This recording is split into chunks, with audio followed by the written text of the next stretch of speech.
You're 68 years old, Ruth. It's time to accept reality, my daughter Sarah said, closing my sketchbook with a dismissive snap. This art thing is just a hobby.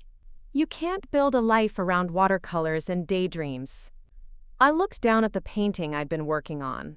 A vibrant sunset over the Texas hill country, every brushstroke filled with decades of suppressed passion. They called it living in a fantasy.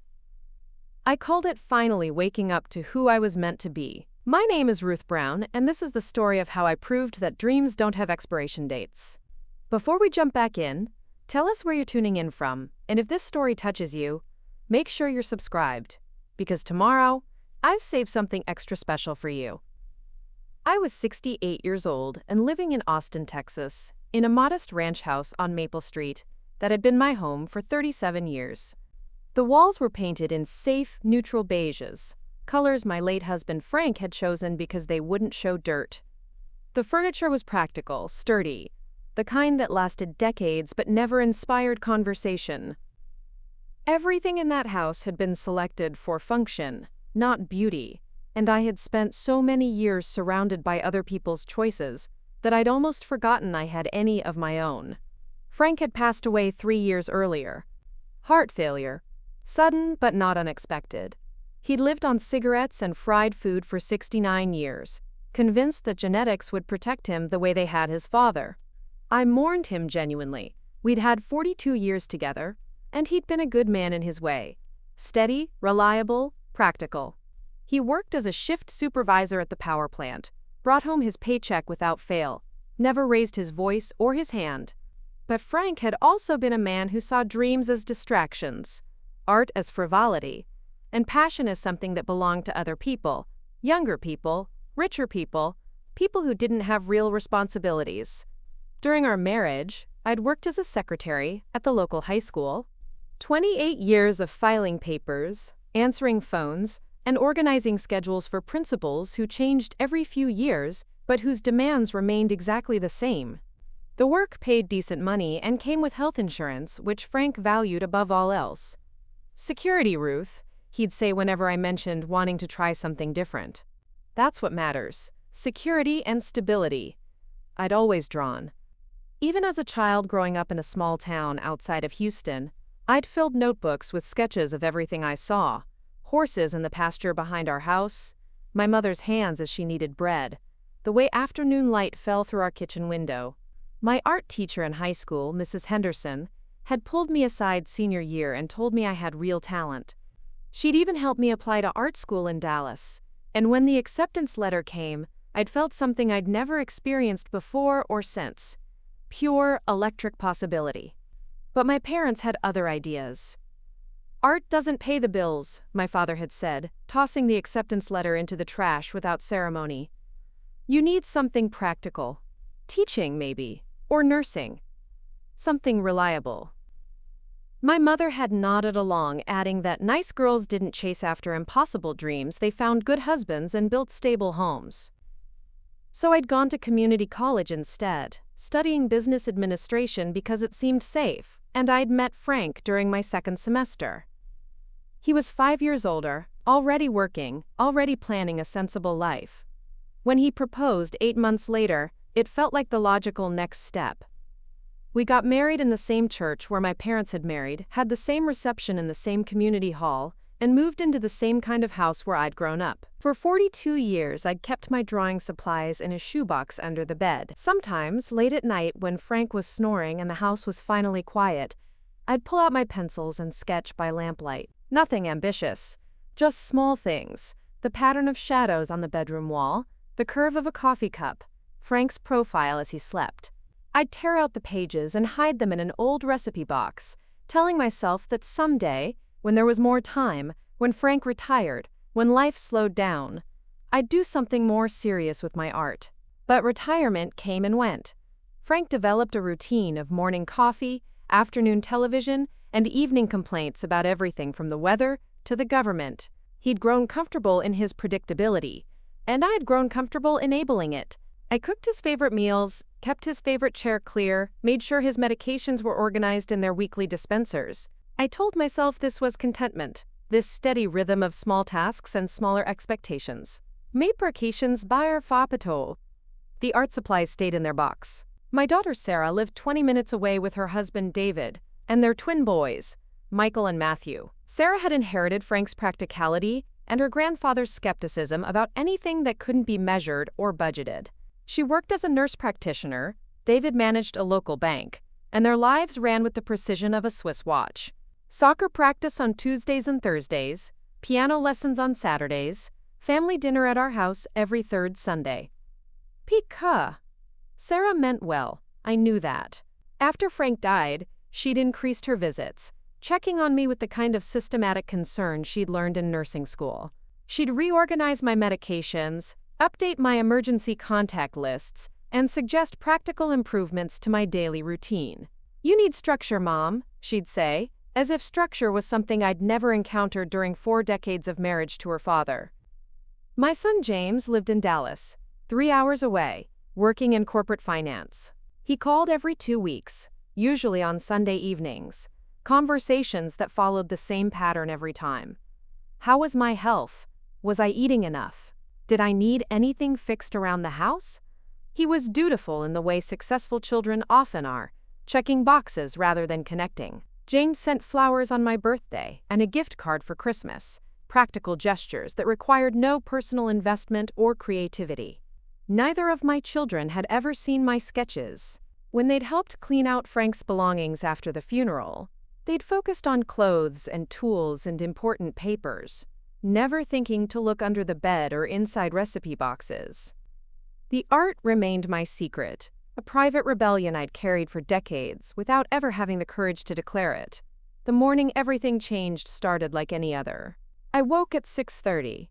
My body's internal clock hadn't adjusted to the absence of Frank's alarm, and made coffee in the same white ceramic mug I'd used for 20 years. The kitchen window faced east, and the early light came through thin and golden, illuminating the dust motes that danced above the breakfast table. I sat there for a long time, watching the light shift and change, thinking about how Frank would have been annoyed by the dust, how he would have suggested I clean the windows or buy new curtains, or find some practical solution to what I saw as simple beauty. That's when I noticed the way the light fell across my coffee cup, creating shadows that looked almost like brushstrokes. Without thinking, I found myself reaching for a napkin and the pen I kept by the phone. I sketched quickly, trying to capture the moment before it disappeared, and when I looked down at what I'd drawn, something inside me stirred. It wasn't a perfect drawing, but it was alive in a way I'd forgotten art could be. I walked to the bedroom and pulled out the shoebox for the first time in months. The supplies inside looked smaller than I remembered. A basic set of colored pencils, some charcoal sticks, a pad of drawing paper with edges that had yellowed slightly. I carried everything to the kitchen table and spread it out in the morning light. Bummer. For the next 3 hours, I drew. I drew the coffee cup and the window and the way the kitchen curtains moved in the slight breeze from the air conditioning vent. I drew my own hands holding the pencils, surprised by how naturally they fell into familiar positions, how the muscle memory had survived decades of disuse. I drew until my back ached and my fingers cramped, and when I finally stopped, I felt something I hadn't experienced since I was 17 years old. The satisfaction of creating something that hadn't existed before I put pencil to paper. That afternoon, I drove to the art supply store for the first time in my adult life. The store was bright and overwhelming, full of materials I didn't recognize and techniques I'd never learned. A young employee with paint-stained fingers asked if I needed help, and I found myself explaining that I was just starting, that I'd been away from art for a long time. She showed me basic watercolor sets, explained the difference between student-grade and artist-grade paints, recommended brushes and paper, and books about technique. I bought more than I intended, spending money I'd never spent on myself. When I got home and spread my new supplies across the kitchen table, the house felt different. Brighter. Fuller.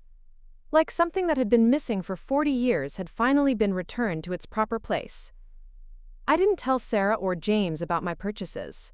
I told myself it was because they'd worry about my spending, but really, I knew they'd worry about my sanity. Their mother, the practical widow who'd spent her life in service to other people's needs, suddenly buying art supplies and dreaming of creativity, it would have seemed like evidence of decline rather than awakening. For the next 2 weeks, I painted every morning. Small studies at first, fruit from my kitchen, flowers from the yard, the way afternoon shadows fell across the living room floor. Each painting taught me something new about color and light, and the way watercolor behaved differently than the pencils I'd used for so many years. Some paintings failed completely, the colors muddy or the proportions wrong, but even the failures felt like progress. I was working on a painting of the old oak tree in my backyard when Sarah arrived for one of her check-in visits. She came through the front door with her usual efficiency, calling out my name as she headed for the kitchen. I heard her footsteps stop abruptly, and when I looked up, she was standing in the doorway staring at my makeshift studio with an expression I couldn't quite read. "Mom," she said slowly, "what is all this?" That's when my quiet world of rediscovered dreams collided with my family's expectations of who I was supposed to be. Preparing and narrating this story took us a lot of time, so if you are enjoying it, subscribe to our channel. It means a lot to us. Now back to the story. Sarah stepped into my kitchen like she was entering a crime scene. Her eyes moved from the watercolor palette still wet with paint to the brushes soaking in a mason jar, from the stack of paintings I'd propped against the salt and pepper shakers to the art instruction book lying open beside my coffee cup. Her mouth formed a thin line, the same expression she'd worn as a child when she caught me letting the boys stay up past bedtime. "Mom, what's going on here?" she asked, picking up one of my paintings, a simple study of the hibiscus bush outside the window. She held it at arm's length like it might contaminate her scrubs. "I've been painting," I said, wiping my hands on the dish towel I'd been using as a rag. "It's something I used to do when I was younger." "Used to do?" she repeated, setting the painting down with deliberate care. "Mom, that was 50 years ago. You told me yourself you only took art in high school." She wasn't wrong, but the way she said it made my hobby sound like a delusion. I'd shared so little of my past dreams with my children that now, trying to explain, I felt like I was defending a stranger's choices. "I've been thinking about it for a while," I said, which was both true and inadequate.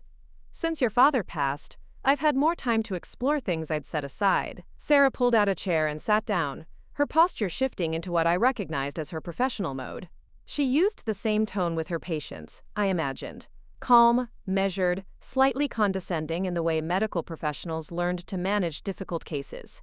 "I understand that you're grieving, Mom.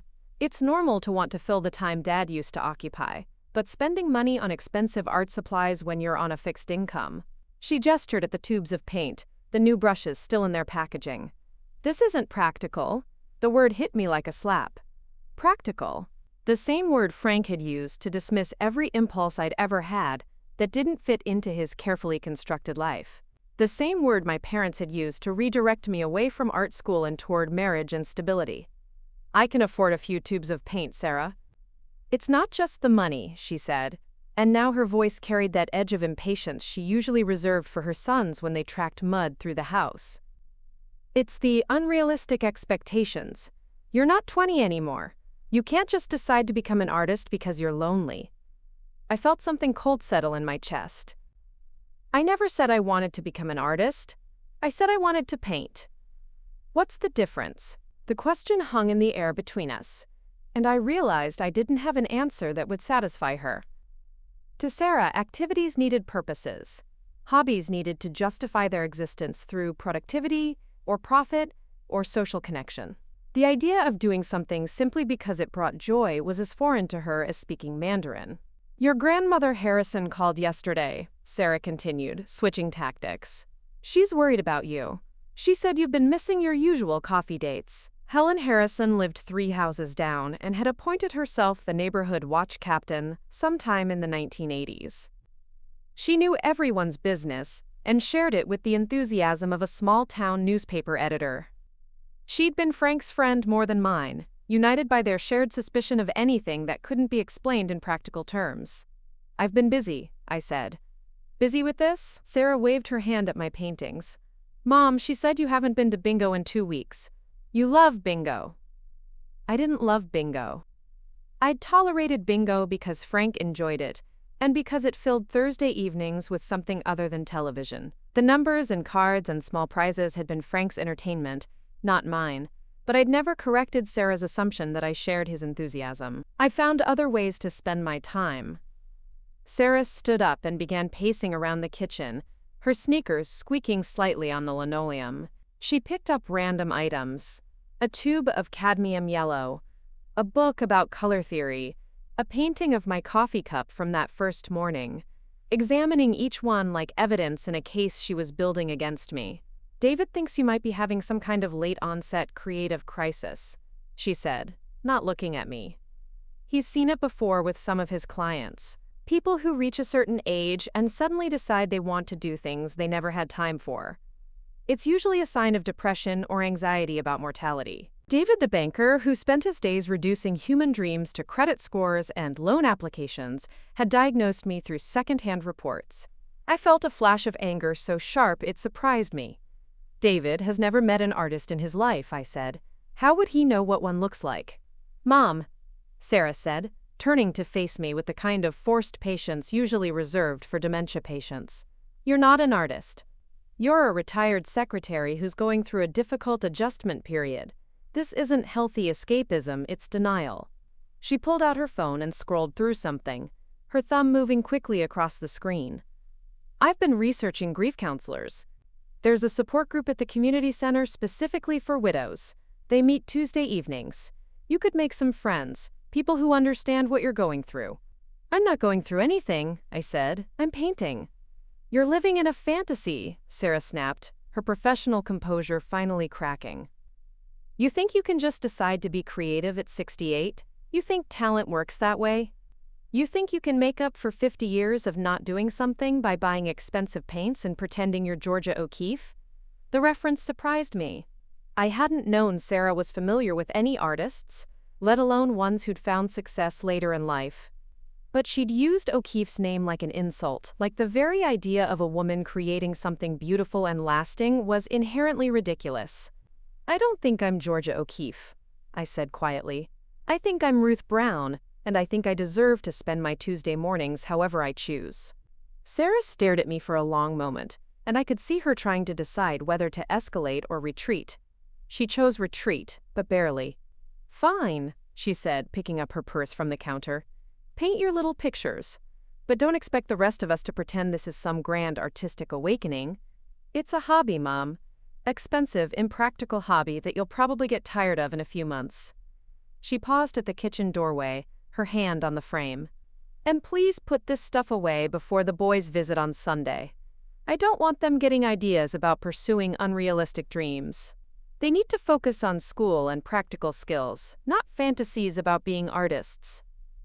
After she left, I sat in my kitchen surrounded by the evidence of my supposed delusion. The paintings looked smaller somehow, less significant. The brushes seemed cheaper, the paints more garish. For a moment, I could see my morning's work through Sarah's eyes, the naive attempts of an old woman trying to recapture something that had never really belonged to her in the first place. I picked up the painting of my coffee cup, the one I'd been so proud of just hours earlier. The proportions were wrong, I could see that now. The handle was too large, the shadow too dark.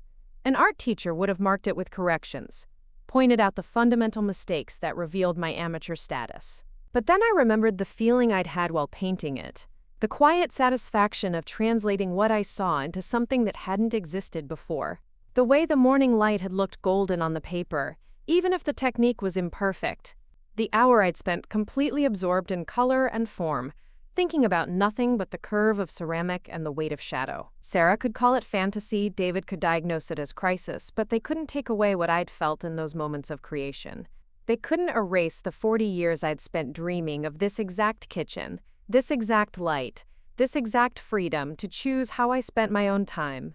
I carefully cleaned my brushes and put away the paints, but I didn't hide them. I left everything arranged on the counter like a challenge to anyone who entered my home. This was who I was now, I decided. This was what I chose to do with my life. The phone rang as I was washing the paint water from my mason jar. It was Helen Harrison. "Ruth, dear, I just saw Sarah leaving." She looked upset. "Is everything all right?" Through my kitchen window, I could see Helen standing on her front porch with her cordless phone, not even pretending she hadn't been watching for gossip opportunities. "Everything's fine, Helen. Just a family discussion." "Oh, good. You know, Marge Peterson was asking about you at bingo Thursday. She said you've been keeping to yourself lately. We were wondering if you might be feeling under the weather." The concern in her voice was real, but it carried an undertone of something else, the slightly predatory interest of someone who collected other people's problems like trading cards. "I've been busy with a new project," I said. "Oh, how wonderful. What kind of project? Something for the church?" I looked at my paintings drying on the counter, at the art books stacked beside my toaster, at the evidence of my supposed fantasy spread across my kitchen table. "Art," I said. "I've been learning to paint." The silence on the other end lasted long enough that I wondered if the call had dropped. "Art," Helen finally repeated, and I could hear the word processing through her mental filing system. "Well, that's different. At our age, I mean." "Yes," I agreed. "It is different."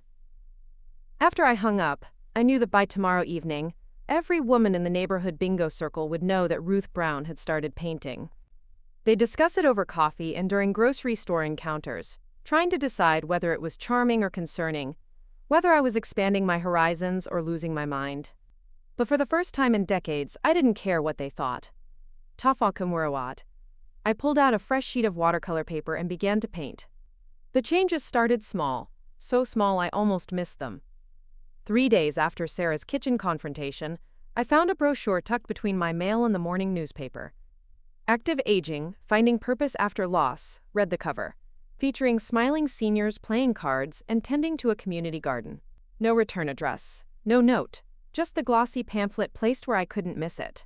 Inside were articles about healthy hobbies for seniors, volunteer work, book clubs, organized exercise classes. The photography showed well-dressed older adults engaged in approved activities, women teaching children to read, men building houses for charity, groups of silver-haired friends laughing over board games in brightly lit community centers. Not a single paintbrush in sight.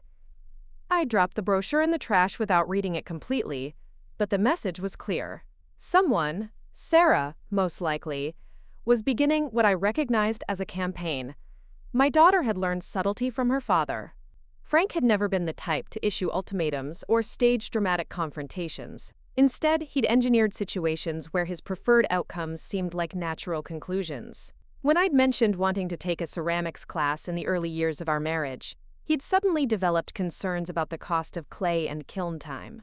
When I'd suggested we vacation somewhere other than his brother's lake house in Arkansas, he'd begin finding problems with every alternative I proposed. Too expensive, too crowded, too uncertain. Eventually, I'd stop suggesting, and the conversations would end. Sarah had mastered the same technique. The next week, she began dropping by more frequently, always with a reason that seemed perfectly reasonable. She needed to borrow my large mixing bowl for a school bake sale. She wanted to check the smoke detector batteries. She'd brought groceries because she'd been at the store anyway and noticed I was probably running low on milk. During each visit, she'd spend a few minutes rearranging things. Nothing dramatic, nothing I could point to as evidence of interference. She'd move my art supplies from the kitchen table to the counter, explaining that she needed the space to sort through the mail she'd brought in for me. She'd stack my painting books neatly beside the toaster, commenting on how much cleaner the table looked without clutter. She'd rinse my brushes and put them away in the drawer, saying she was just tidying up. Each adjustment was presented as helpfulness, each relocation framed as organization. But the cumulative effect was clear. My art was being repositioned from activity to obstruction, from central to peripheral, from legitimate to tolerated. James called on a Tuesday evening, his usual perfunctory check-in extending longer than normal. "Sarah mentioned you've taken up painting," he said, and I could hear him typing in the background, probably responding to emails while we talked. "I have." "That's nice, Mom. Good to have a hobby." "Sarah says you've been spending quite a bit on supplies." The typing stopped. I had his attention now. "Some," I said carefully. "Well, just remember you're on a fixed income now. Dad's pension and Social Security are steady, but they're not growing. You want to make sure you're not dipping into savings for non-essential purchases." Non-essential. The word hung in the air like a diagnosis. My paint tubes and brushes had been classified, evaluated, and found wanting by my son, the financial analyst, who'd never created anything more artistic than a spreadsheet. I'm being careful with money, James. I know you are. I just worry that sometimes people can get carried away with new interests. Sarah said you've been missing some of your regular social activities to paint instead. The conversation felt scripted, like James and Sarah had coordinated their talking points. I wondered how many phone calls had passed between them, how many strategies they'd discussed for managing their mother's sudden outbreak of creativity. I haven't been missing anything important. Bingo's not important?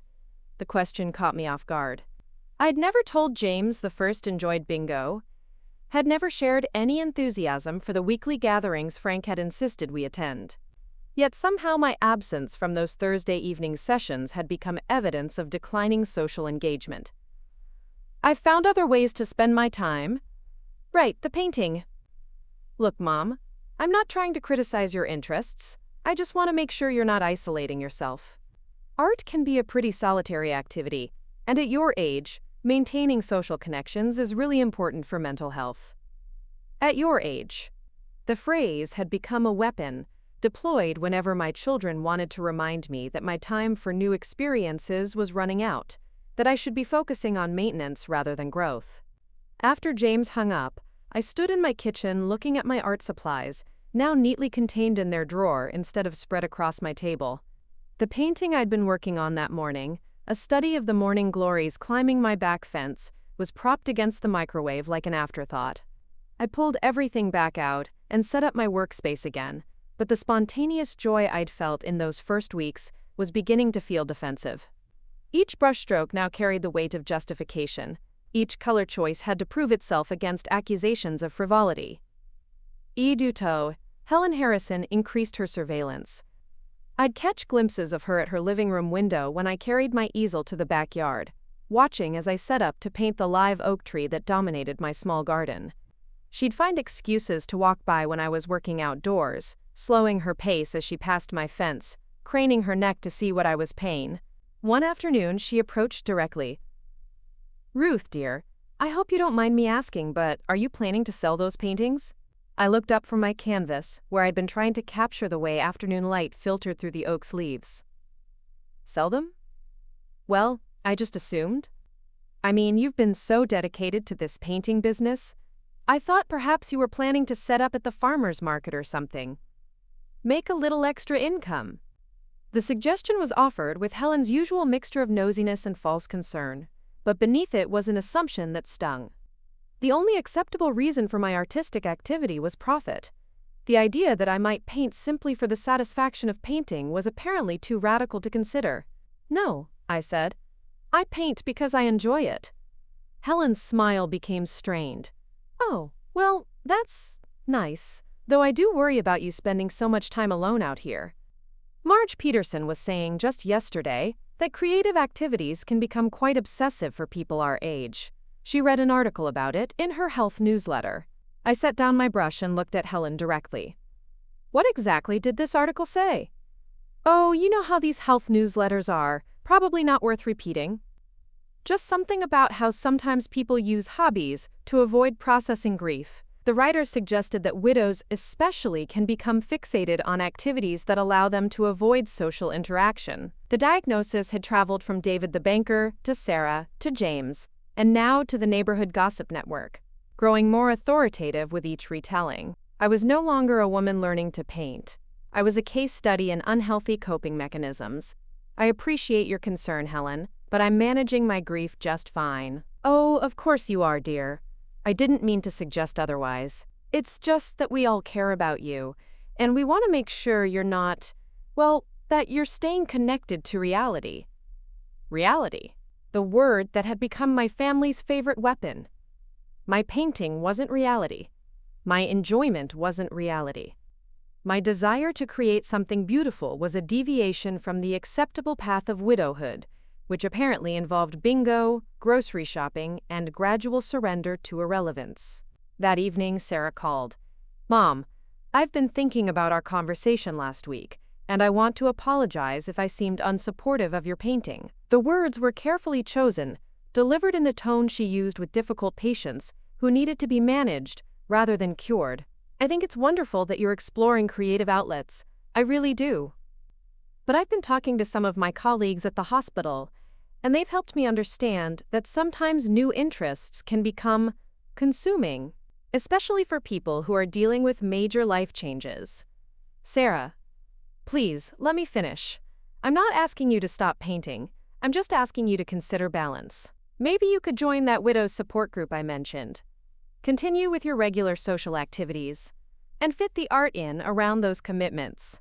Think of it as part of a well-rounded approach to wellness. The conversation continued for 20 minutes, Sarah outlining a schedule that would allow me exactly 2 hours per week for painting, sandwiched between approved social activities and practical household maintenance. She'd consulted experts, she said.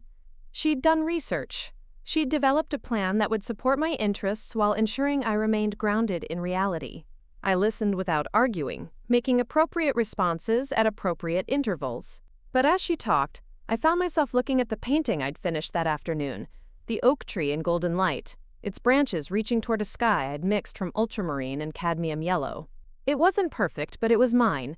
It was proof that I could still create something that hadn't existed before I imagined it. When Sarah finally hung up, I walked to my bedroom and pulled out the old shoebox where I'd kept my sketches for 40 years.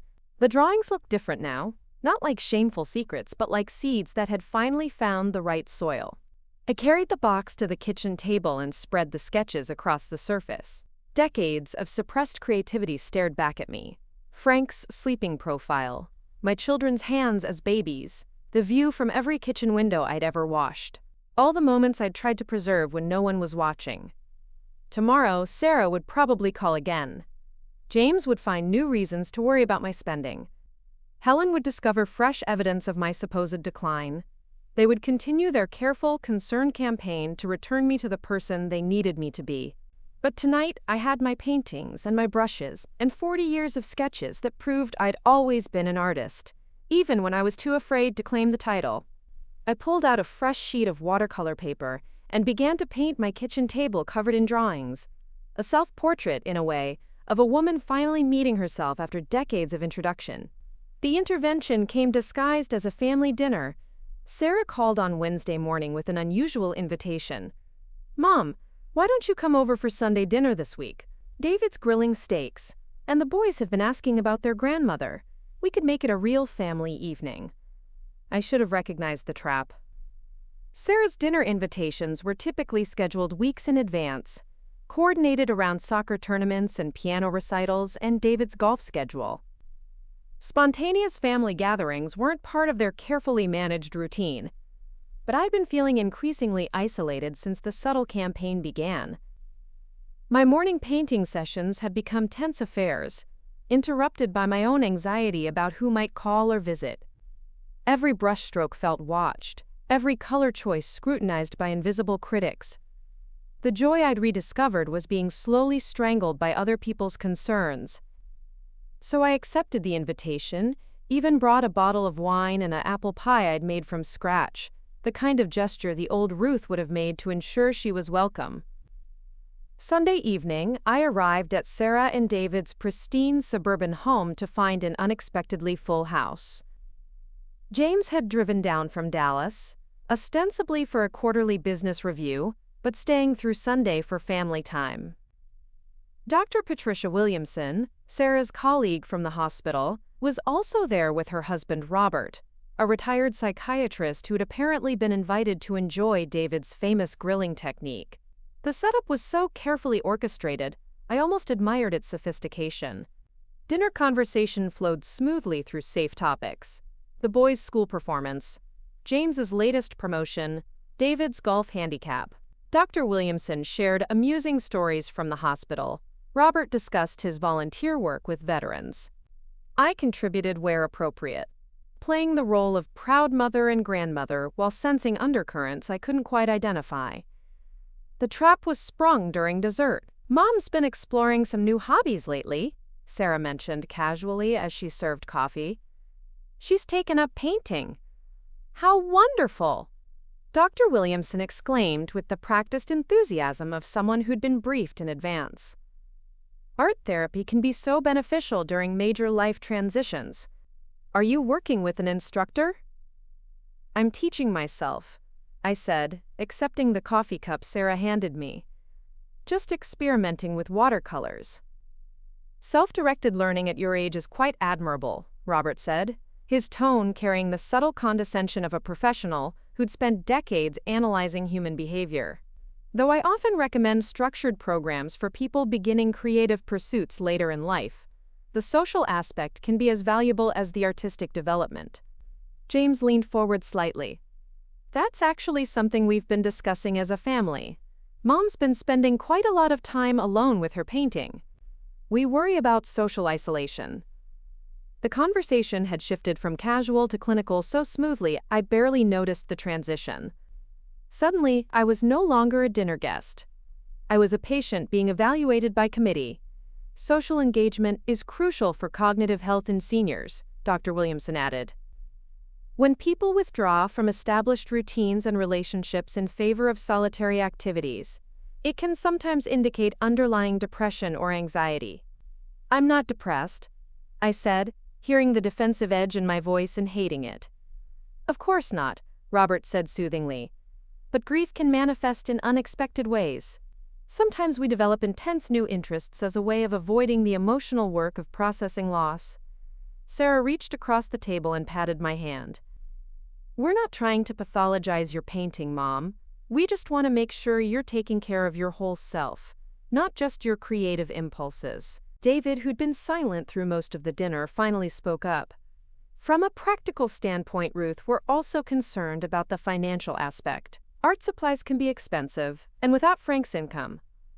I'm managing my finances just fine, I said. We know you think you are, James interjected, but sometimes people don't realize how quickly small purchases can add up. Sarah showed me some of your recent credit card statements, and the art store charges are becoming significant. The words hit me like ice water. Sarah had access to my financial information through the emergency contact arrangements we'd made after Frank's death, but I'd never imagined she'd use that access for surveillance. You've been monitoring my spending? Not monitoring, Sarah said quickly, just keeping an eye on things. It's what Dad would have wanted. Someone making sure you're not being taken advantage of or making impulsive decisions. The phrase impulsive decisions hung in the air like an accusation. My art supplies, carefully chosen and budgeted for, had been reclassified as evidence of mental decline. Ruth, Dr. Williamson said gently, have you considered that this sudden interest in art might be a way of avoiding the grief work that's necessary for healthy aging? Sometimes we escape into fantasy rather than facing difficult emotions. There was that word again, fantasy. As if the act of mixing colors on paper was inherently delusional. As if creating something beautiful was a symptom of mental illness rather than mental health. I'm not escaping anything, I said. I'm painting because I enjoy it. Robert nodded with the patient expression of someone humoring a difficult patient. But why now? Why this particular interest at this particular time?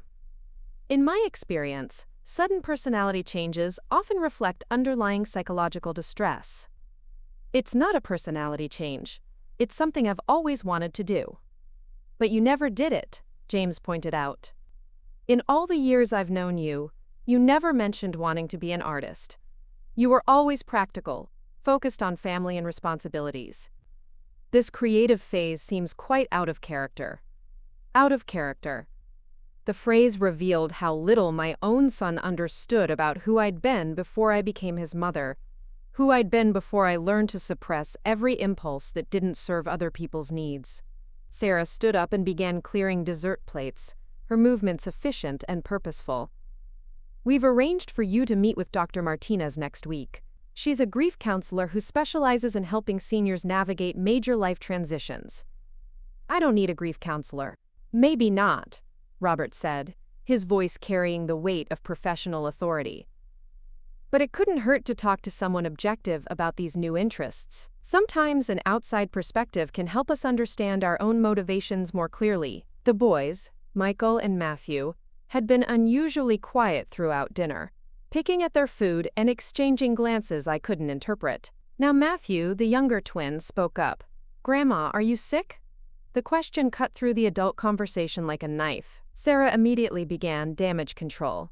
explaining that Grandma was just going through some changes and the family wanted to help her stay healthy and happy. But Matthew's question had exposed the real agenda. My family had concluded that my painting was a symptom of illness, and they were staging this intervention to save me from myself. "I'm not sick," I said, looking directly at my grandson. "I'm learning to paint pictures. Would you like to see some of them?" "Ruth," James said quickly, "maybe we should focus on—" "I'd like to see them," Matthew said. "Me too," Michael added. For the first time that evening, the adult conversation stopped. Sarah froze with a stack of plates in her hands, clearly unprepared for this development. The mental health professionals exchanged glances. James looked to David for support. "Well," Dr. Williamson said finally, "perhaps that could be therapeutic.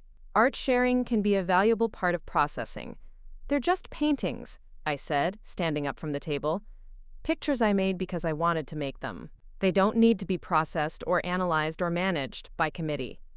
The silence that followed was thick, with unspoken frustration. I could see my family recalibrating, trying to figure out how their careful intervention had gone off script. Sarah set down the plates and assumed her most reasonable tone. "Mom, nobody's trying to manage you. We're trying to help you make healthy choices during a difficult period in your life." "What if I don't want your help?" The question seemed to genuinely shock them. Robert and Dr. Williamson exchanged professional looks. James frowned as if I'd spoken a foreign language. David stared into his coffee cup. Sarah recovered first. "Of course you want our help. We're your family. We love you. We just want what's best for you." "What if what's best for me isn't what you think is best for me?" Another silence, longer this time. The boys watched the adult conversation with the fascination of children witnessing something they didn't understand but knew was important. Finally, James spoke. "Mom, with all due respect, you're 68 years old and you've been a widow for 3 years. You're not necessarily in the best position to evaluate what's healthy for you right now." The condescension in his voice was breathtaking. My own son, who called me twice a month and knew almost nothing about my daily life, had appointed himself the judge of my mental competency. I looked around the table at these people who loved me, who were genuinely concerned about my welfare, who had orchestrated this entire evening because they believed I was losing my mind. They saw my art as pathology, my joy as delusion, my autonomy as evidence of decline. "I think," I said carefully, "that this conversation is over." I collected my purse and car keys while the table erupted in protests and reassurances. Sarah followed me to the door, her voice rising with panic as she realized the intervention had backfired completely. "Mom, please don't leave like this. We can work this out. We just need to talk through some concerns." But I was already walking to my car, my hands surprisingly steady as I unlocked the door and settled into the driver's seat. Through the living room window, I could see the family conference beginning. Urgent whispers, worried gestures, plans being revised, and strategies reformulated. They would call me tomorrow, I knew. They would apologize for the approach while maintaining their position on the substance. They would find new ways to express their concern, new experts to consult, new evidence to present for their case, that Ruth Brown was having a breakdown disguised as an artistic awakening. But as I drove home through the familiar streets of Austin, past the houses where other families were finishing their Sunday dinners, I felt something I hadn't experienced in months: clarity. They were right about one thing. I was changing. The woman who would have sat through that intervention, who would have agreed to the grief counseling and the structured social activities and the careful management of her creative impulses, was disappearing. In her place was someone I was just beginning to meet, a woman who painted because she wanted to paint, who made choices based on her own desires rather than other people's comfort, who refused to apologize for discovering joy at an age when she was supposed to be preparing for decline. At home, I went straight to my kitchen table and began painting. Not the careful, tentative studies I'd been producing lately, but something bold and immediate. A storm of color that matched the emotional weather I'd just weathered. I painted until midnight, and for the first time in weeks, no one called to check on me. The silence that followed my dramatic exit from Sunday dinner lasted exactly 18 hours. Monday afternoon, I was in my backyard trying to capture the way shadows fell across my neighbor's white fence when I heard car doors slamming in my driveway. Not one car, two. Through the kitchen window, I watched Sarah march toward my front door with the determined stride of someone who'd spent the night planning her approach. Behind her, James emerged from his rental car, his business suit looking out of place in my suburban neighborhood. They'd driven down from Dallas together, a united front armed with new strategies. I met them at the front door before they could knock, paintbrush still in my hand and watercolor stains on my gardening apron. For a moment, we stood there in an awkward tableau, me blocking the entrance, them poised to invade with their concern and solutions. "We need to talk," Sarah said, her voice carrying the forced calm of someone who'd rehearsed this conversation. "We talked yesterday," I replied. "I think that went well, don't you?" James stepped forward, his expression serious. "Mom, walking out in the middle of a family discussion isn't like you. We're worried this new hobby is affecting your judgment." Hobby. The word hit like a small slap. Not art, not passion, not the thing that had awakened parts of me I'd thought were dead. Hobby. Something trivial and temporary, easily discarded when it became inconvenient for other people. "My judgment seems fine," I said. "I judged that your little intervention was inappropriate, and I removed myself from the situation." Sarah's professional composure cracked slightly. "It wasn't an intervention, Mom. It was family and friends expressing legitimate concerns about some concerning behavioral changes." "Behavioral changes," I repeated. "Like painting pictures?" "Like isolating yourself from your established support network," James said, pulling out his phone and consulting what looked like typed notes. "Like making impulsive financial decisions. Like refusing reasonable offers of professional help." They'd prepared talking points. Bullet-pointed concerns. Evidence to support their case that Ruth Brown was having some kind of breakdown that manifested as creativity. "And like lying," Sarah added quietly. The accusation hung in the air between us. I felt something cold settle in my stomach. "Lying about what?" "About how long you've been interested in art," Sarah said, her voice growing stronger. "We spent yesterday evening going through Dad's papers, looking for any evidence that you'd expressed artistic interest during your marriage." "There's nothing, Mom. No art supply receipts, no mention of classes or museums or anything creative. For 42 years, you never once told Dad you wanted to paint." James consulted his notes again. "We also called your old principal at the high school. Mrs. Davidson, do you remember her? She's retired now, but she still lives in town.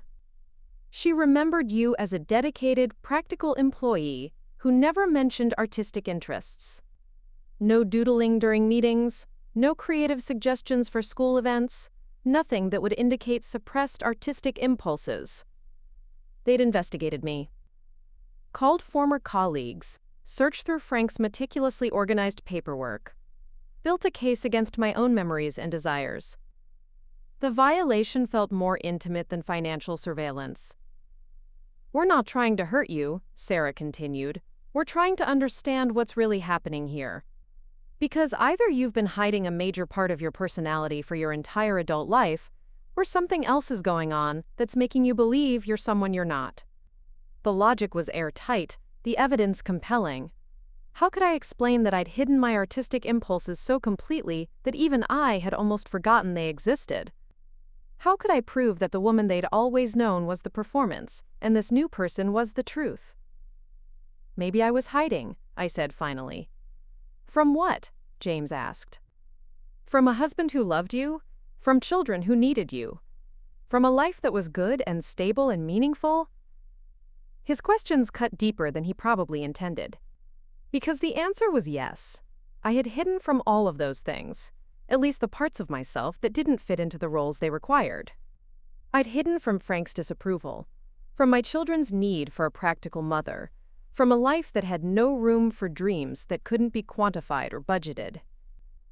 "We found something else," Sarah said, reaching into her purse and pulling out a manila envelope. "When we were going through Dad's desk, we found these." She handed me the envelope, and I knew before opening it what I would find inside. Business correspondence from the early years of their marriage, when Frank was establishing himself at the power plant. letters to supervisors, colleagues, friends. And there, in Frank's careful handwriting, references to his practical wife and his sensible Ruth, who keeps me grounded and doesn't waste time on foolish pursuits. "He was proud of how practical you were, Mom," James said gently. He bragged about it, told his friends he'd married a woman who understood what really mattered in life. I stared at Frank's words, written 40 years ago but preserved like evidence in a case I hadn't known was being built against me. He'd loved my practicality because it had made his life easier. He'd celebrated my lack of artistic interests because it had meant more attention for his needs, his routines, his preferences. "This is who you were," Sarah said, pointing to the letters. "This is who you've always been. The woman Dad fell in love with, the mother we remember, the person your friends and colleagues knew. Not an artist. Not a dreamer. A practical, caring, realistic woman who found meaning in family and service. They were offering me a choice: accept their version of my identity, or continue down a path they'd proven led nowhere. Return to being the Ruth Brown who existed in other people's memories, or persist in being someone they had evidence I'd never been."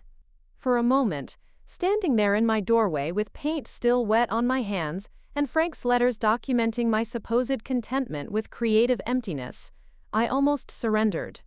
It would have been easier to agree that I was confused, that grief had temporarily convinced me I was someone I wasn't, that the practical thing to do was return to the safe boundaries of approved activities and appropriate aspirations. Then I remembered the feeling I'd had that first morning when I sketched my coffee cup, the sense of coming home to myself after decades of exile, the recognition of something that had always been there, waiting. "Come inside," I said, stepping back from the door. "There's something I want to show you." They followed me into the house with the cautious movements of people entering potentially dangerous territory. I led them to the bedroom and knelt beside my bed, reaching underneath for the shoebox I'd hidden there for 40 years. "What's this?" Sarah asked as I pulled out the faded cardboard container. I didn't answer. Instead, I carried the box to the living room and set it on the coffee table, lifting the lid with hands that shook slightly. The sketches I'd hidden for decades spilled across the table's surface. Drawings of Frank sleeping, Sarah and James as children, the view from every kitchen window I'd stared through while washing dishes. Hundreds of images I'd created in stolen moments when no one was watching, when the practical Ruth Brown had been temporarily set aside and someone else had emerged. The silence that followed was different from their earlier strategic pauses. This was the silence of people trying to process evidence that contradicted everything they thought they knew. James picked up a sketch I'd made of him at age 5, building a fort in the backyard with couch cushions and determination. The lines were confident, the proportions accurate, the emotion captured in a few careful strokes. "When did you draw this?" he asked quietly. "The summer you broke your arm," I said. "You couldn't play outside for weeks, so you built forts inside instead." "I drew it while you were napping." Sarah found a sketch of herself at her high school graduation, cap askew and smile radiant. The detail was extraordinary, the way her hair caught the light, the exact angle of her proud posture. "I remember this day," she whispered. "But I don't remember you drawing." "I drew when no one was looking," I said. "During commercials, while dinner was cooking, late at night when everyone was asleep. I drew because I couldn't not draw, even though I knew it wasn't practical or useful or what anyone expected from me." They spent the next 20 minutes going through the sketches, finding their own faces reflected in images they'd never known existed. Their childhood bedrooms, birthday parties, Christmas mornings, all documented by someone who'd been watching not just as a mother, but as an artist. "Why didn't you show us these?" James asked finally. "Because I knew what you'd say. What Dad would say.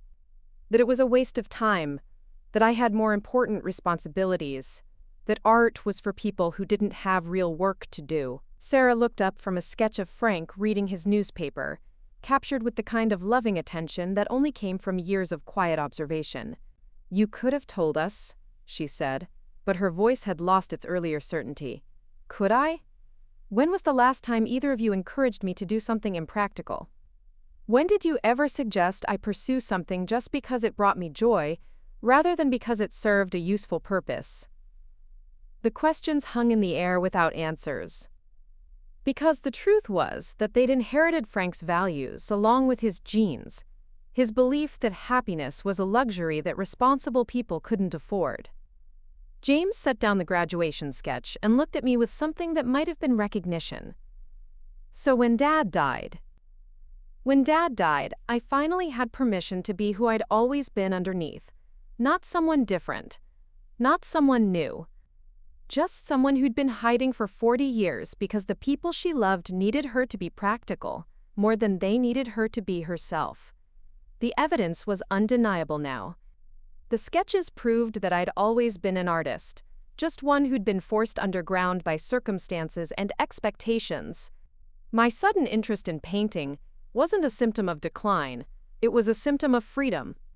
Sarah gathered the sketches carefully, handling them like fragile historical documents rather than evidence of mental instability. "Mom," she said finally, "I think we may have misunderstood some things. It wasn't an apology, but it was a beginning." The weeks that followed what I privately called the Great Revelation were strange and delicate, like watching a garden emerge from unexpected snow. Sarah and James didn't transform overnight into champions of artistic expression, but something fundamental had shifted in how they saw me, and perhaps more importantly, in how I saw myself. Sarah was the first to make a real gesture. She appeared at my door the following Thursday with a peace offering. A small canvas easel and a set of professional-grade watercolor paints that must have cost more than I'd spent in my first month of supplies. "I asked the art store clerk what a serious painter would need," she said, setting the bags on my kitchen table with an awkwardness that reminded me of her childhood attempts at apology gifts. She said these are the brands the local artists use. The word artist hung in the air between us. For the first time, Sarah had used it to describe someone like me, not as diagnosis or delusion, but as simple fact.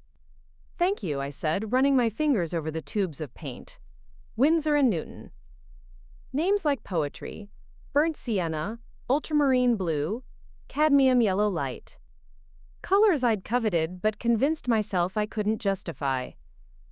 "I also," Sarah hesitated, pulling a folded paper from her purse. "I looked up art classes at the community college.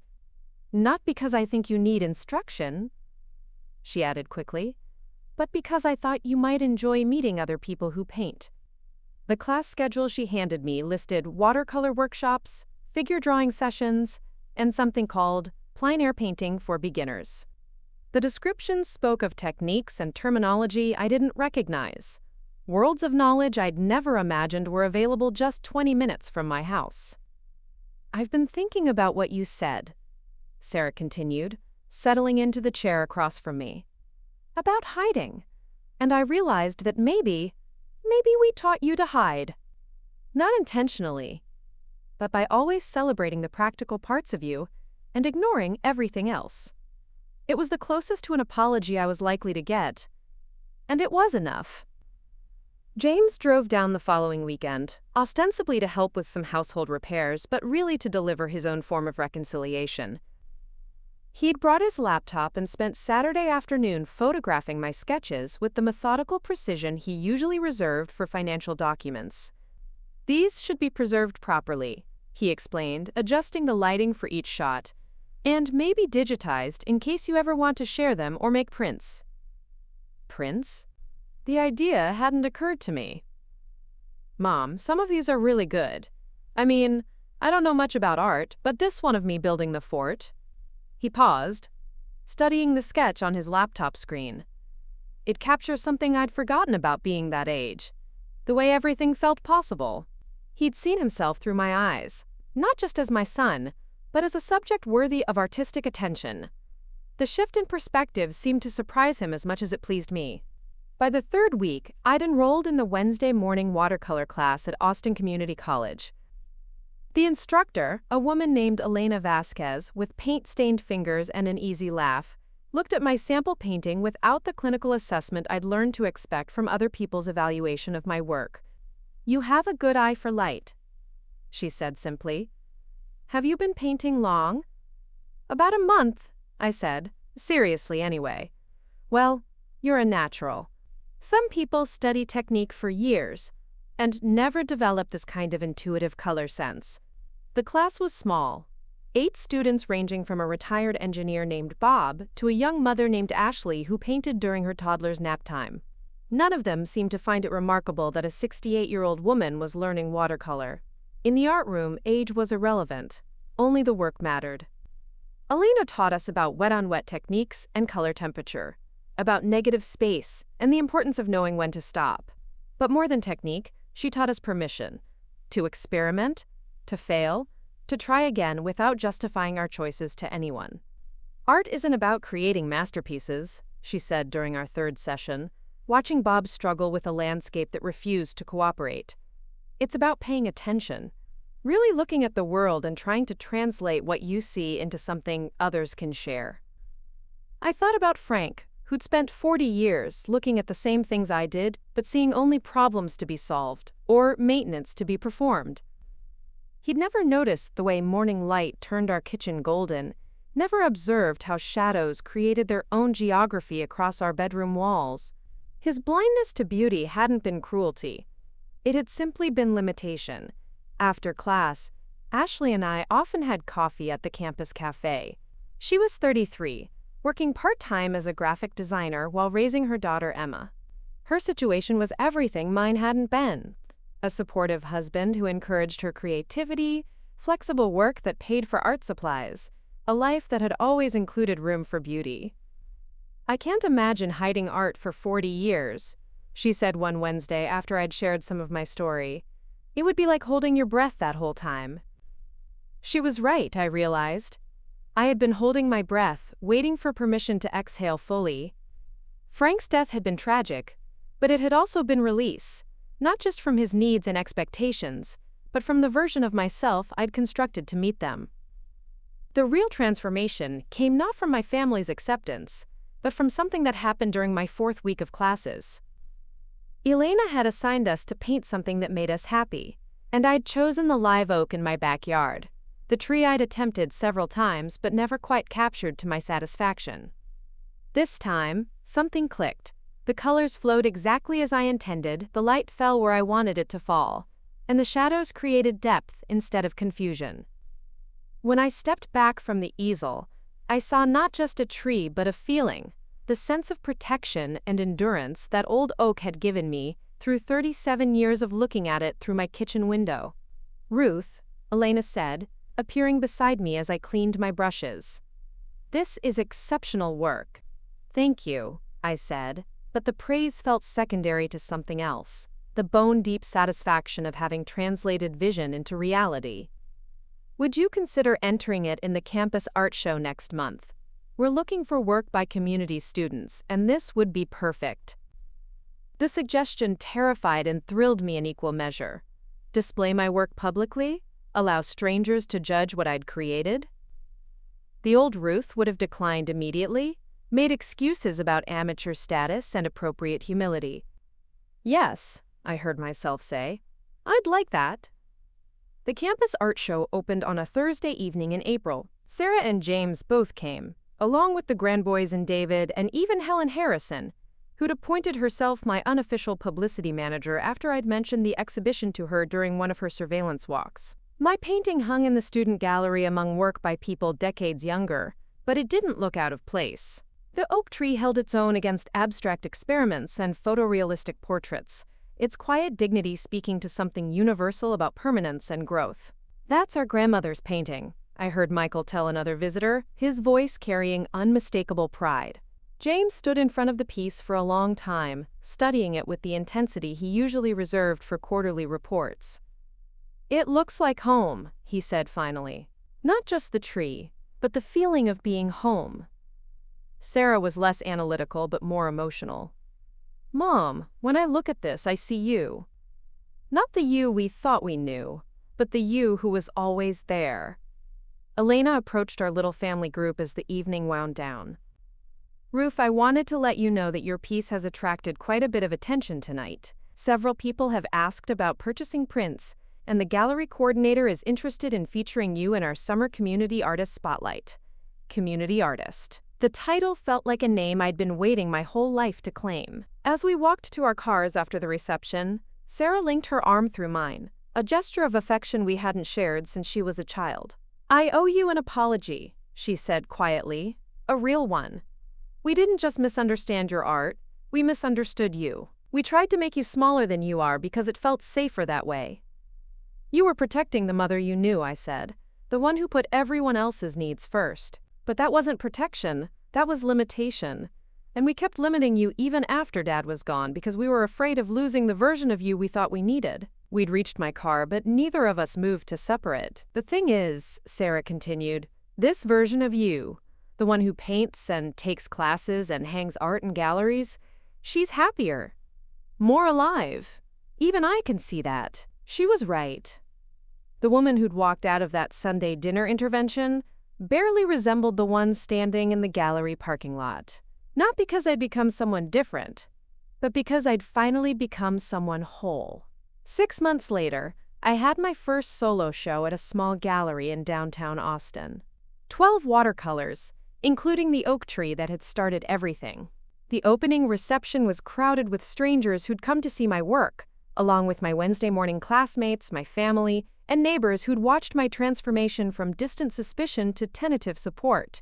Elena introduced me to the crowd as an artist who proves that creativity doesn't diminish with age, it deepens. But the moment that mattered most came when Helen Harrison approached me near the end of the evening, studying a painting I'd done of the sunrise over Maple Street. "Ruth, dear," she said, "I owe you an apology. I thought you were having some kind of crisis, spending all that time alone with your paints. But looking at these," she gestured at the paintings surrounding us, "you weren't having a crisis. You were having a renaissance." At 70 years old, I'd finally learned the difference between living other people's dreams and living my own. The woman who'd spent 40 years hiding sketches in shoeboxes had become someone who hung her work on gallery walls without apology. My name is Ruth Brown, and this is the story of how I proved that it's never too late to become who you were always meant to be. But this isn't the end of my story. It's the beginning of the part where I stop asking permission to take up space in the world and start creating beauty simply because I can. The dreams we defer don't disappear. They wait, patient as old oak trees, for the moment we're finally brave enough to claim them. The phone call came on a Tuesday morning in October, while I was mixing colors for a new painting of the changing leaves on campus. The voice on the other end was unfamiliar, crisp, professional, with a slight northeastern accent. "Mrs. Brown? This is Margaret Chen from the Austin American-Statesman. I'm calling about a feature article we're planning on late-blooming artists in Central Texas. Your gallery show has been getting quite a bit of attention, and we'd love to include your story." I nearly dropped my brush. The local newspaper wanted to write about me? About a 69-year-old woman who'd only been painting seriously for 8 months? "I'm not sure I'm interesting enough for a newspaper story," I said, which made Margaret laugh, a warm sound that immediately put me at ease.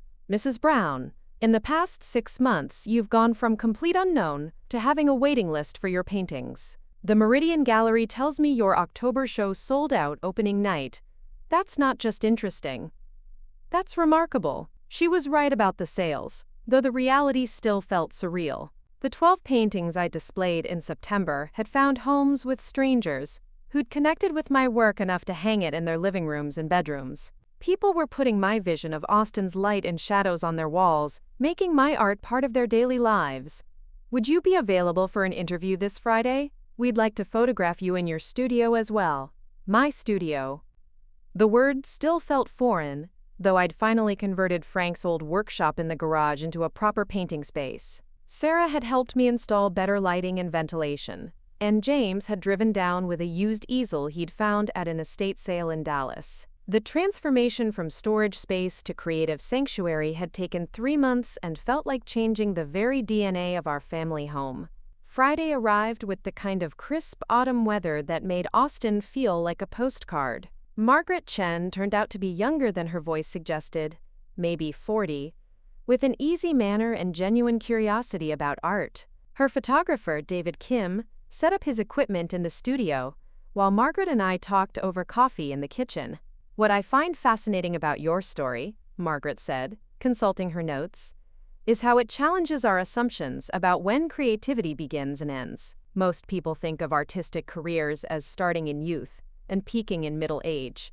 You're proving that model completely wrong. She asked about my hidden decades of sketching, about Frank's reaction to my early artistic interests, about the family intervention that had nearly derailed my painting before it really began. Each question revealed how unusual my path had been.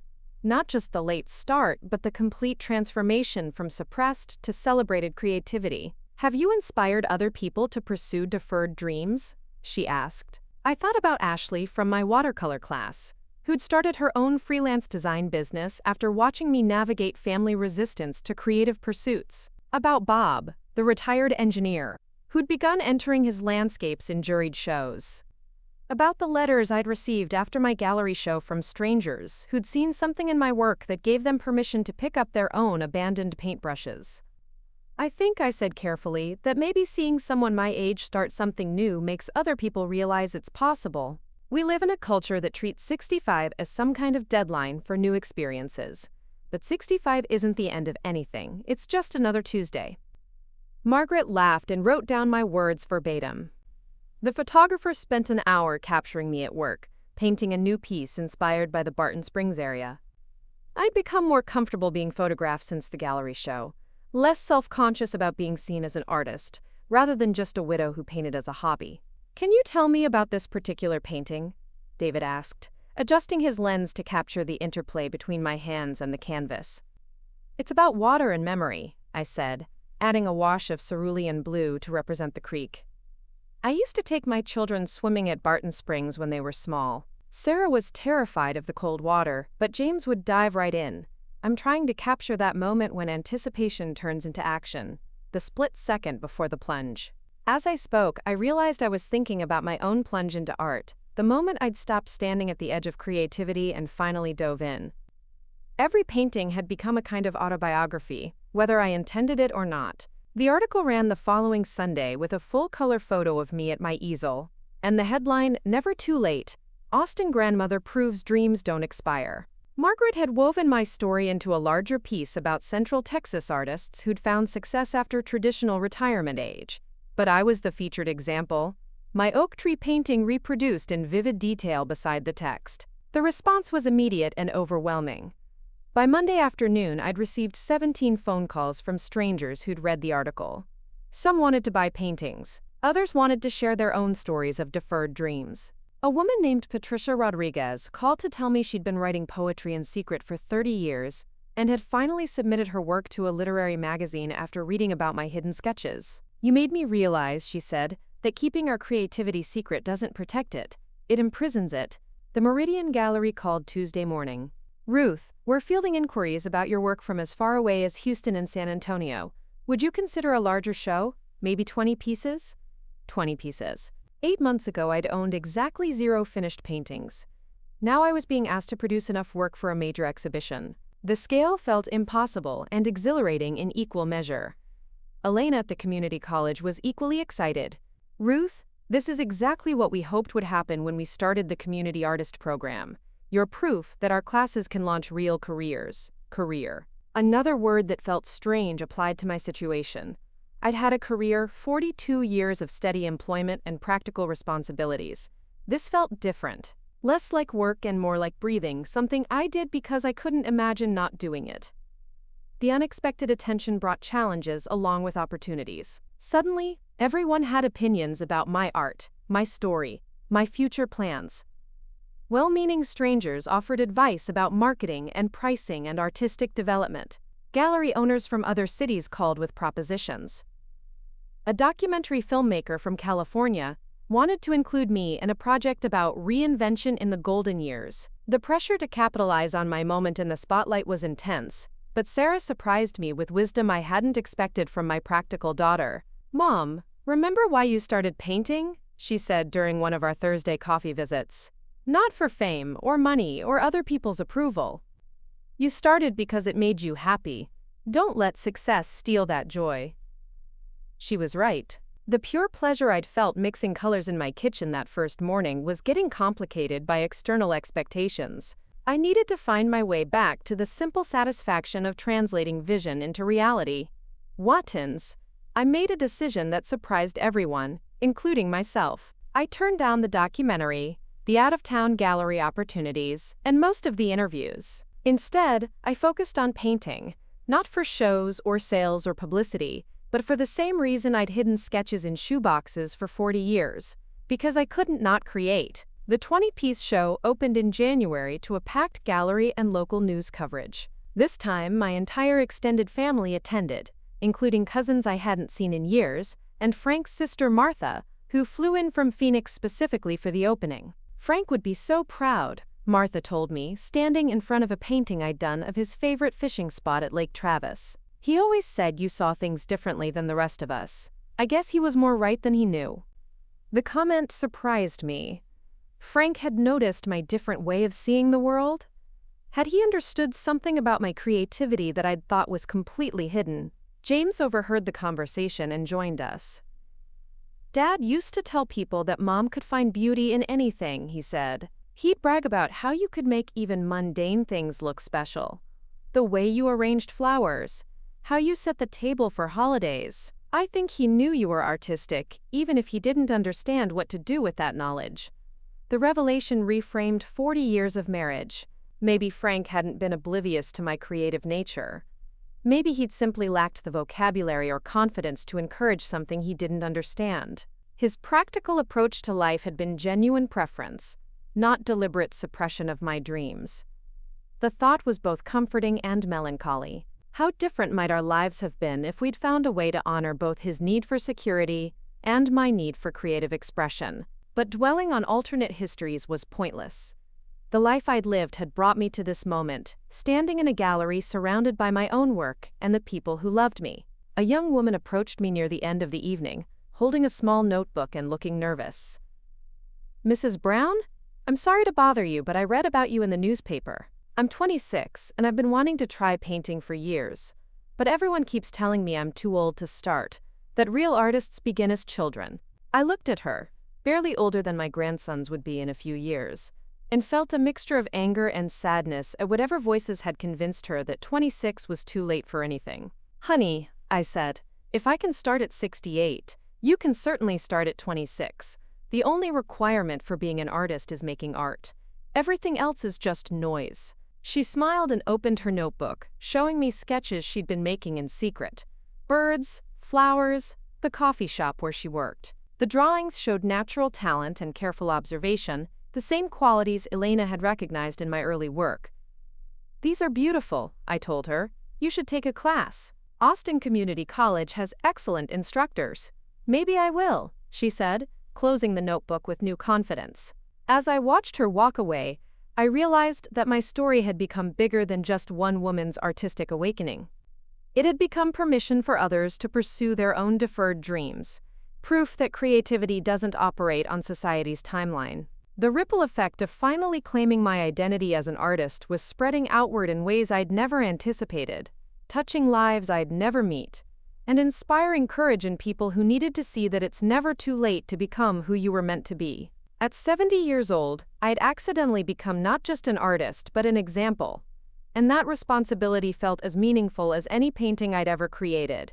3 years after my first tentative brushstroke on that golden morning in my kitchen, I stood in the main hall of the Austin Convention Center, surrounded by easels, canvases, and the excited chatter of nearly 200 people. The Dreams Deferred workshop series had grown from a casual conversation with Elena into something neither of us had imagined possible, a quarterly gathering that drew participants from across Texas and beyond. "Ruth, we have a problem," said Maria Santos, my event coordinator and former student, who'd become indispensable to managing what people were calling the Ruth Brown phenomenon. She approached with her tablet and the slightly frazzled expression that meant good news disguised as crisis. "What kind of problem?" I asked, stepping back from the landscape demonstration I'd been giving to a group of enthusiastic beginners. "The good kind. We have a waiting list of 300 people for next quarter's workshop. The convention center is asking if we want to book the larger hall for the spring session." 300 people waiting to attend a workshop led by a woman who'd been painting for less than 4 years. The irony wasn't lost on me. I had spent decades believing I had nothing valuable to offer the world beyond practical service to my family. Now strangers were traveling hundreds of miles to learn from my experience.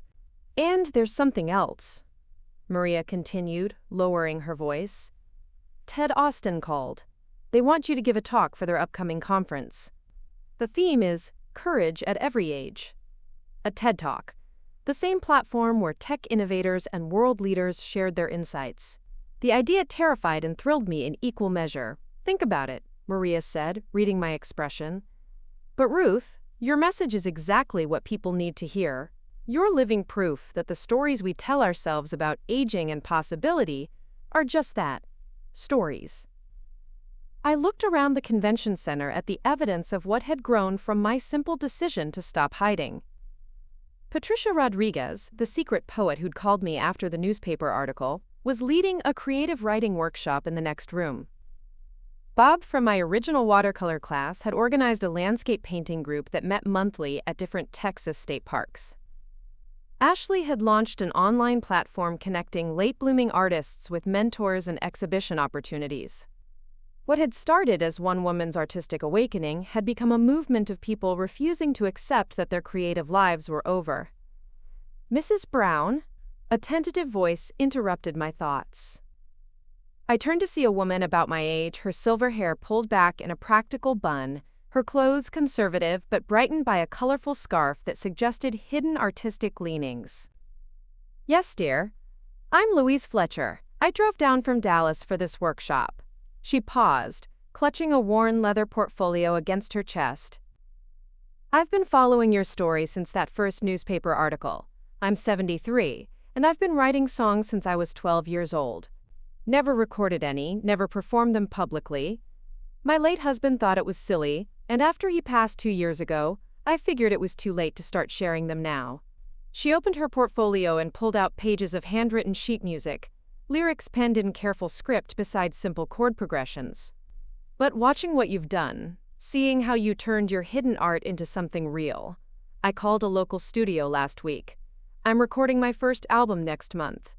12 songs I've been keeping secret for 60 years. Louise's hands shook slightly as she showed me her music, but her voice was steady with newfound determination. This was what the workshops had really become. Not art instruction, but permission granting. Places where people could finally exhale the dreams they'd been holding like held breath. Louise, I said, studying the delicate melodies she'd transcribed, these are beautiful. The world needs to hear them. I keep thinking I should have done this decades ago, she said. I wasted so much time being afraid. You didn't waste anything, I told her firmly.